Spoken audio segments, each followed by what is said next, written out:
নমস্কার বন্ধুরা, কেমন আছো? আমি কাকলি আর কাকলি ফুড স্টাইলে তোমাদের সবাইকে অনেক অনেক স্বাগত। তো চলো বন্ধুরা, আজকে এই ফলের রাজা আমের একটা রেসিপি তোমাদের সাথে শেয়ার করি। তো আমি এখানে 500 মতো আম নিয়ে নিয়েছি।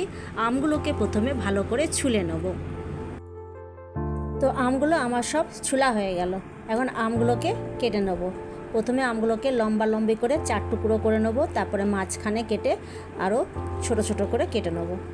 তো প্রত্যেকবারের মতো এবারও বলি যে বন্ধুরা, আজকে আমার এই রেসিপিটা যদি তোমাদের ভালো লেগে থাকে তাহলে অবশ্যই লাইক কমেন্ট শেয়ার করে দিও, আর পাশে থাকা বেল আইকনটা অবশ্যই প্রেস করে রাখবে।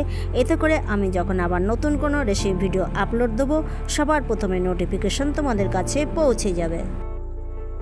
তো এখানে আমার আমগুলো সব কাটা হয়ে গেল। একটা গামলার মধ্যে জল নিয়ে পরে আমগুলোকে ভালো করে ধুয়ে ঝুড়ির মধ্যে তুলে নিলাম। এরপর একটা পরিষ্কার কাপড় নিয়ে পরে আমগুলোকে ভালো করে মুছে শুকিয়ে নেব, যাতে আমগুলোর গায়ে এক ফোঁটা জল না থাকে। তো দেখো এইভাবে আমি কাপড়টা দিয়ে কোচালে আমগুলোকে সুন্দর করে মুছে নিলাম। এদিকে একটা মশলা তৈরি করব, ভাজা মশলা। সেই জন্য এখানে নিয়ে নিয়েছি 1 চামচ ধনে গুঁড়ো, 1 চামচ জিরে গুঁড়ো, 1 চামচ মেথি আর 5-6টা শুকনো লঙ্কা। এখন এই মশলাগুলোকে গরম কড়াইয়ের মধ্যে দিয়ে দিলাম, আর এই মশলাগুলোকে একটু হালকা লাল লাল করে ভেজে নেব। তো দেখো এখানে আমার মশলা সুন্দর ভাজা হয়ে গেছে। এখন এটাকে নামিয়ে পরে ঠান্ডা করে নেব। এরপর কড়াইটাকে আবার চাপিয়ে দিলাম।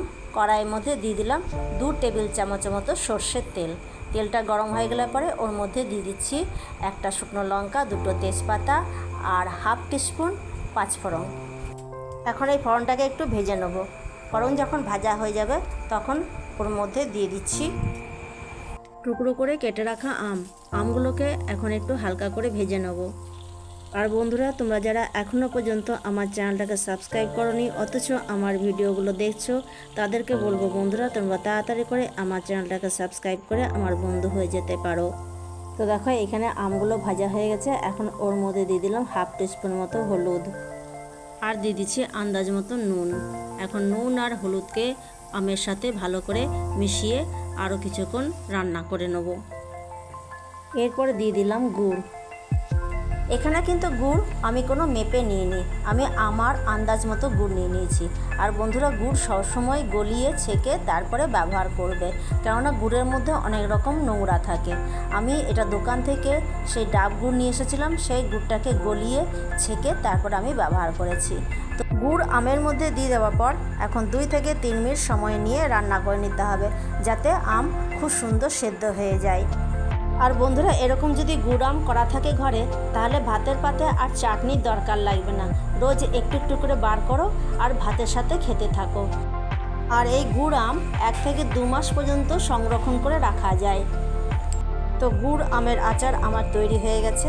এখন উপর থেকে দিয়ে দিলাম ভাজা মশলা। ভাজা মশলাটাকে গুড় আমের সাথে ভালো করে মিশিয়ে নিতে হবে। তো দেখো এখানে আমি মশলাটাকে আম গুড়ের সাথে ভালো করে মিশিয়ে নিচ্ছি। তো এখানে গুড় আম তৈরি হয়ে গেছে।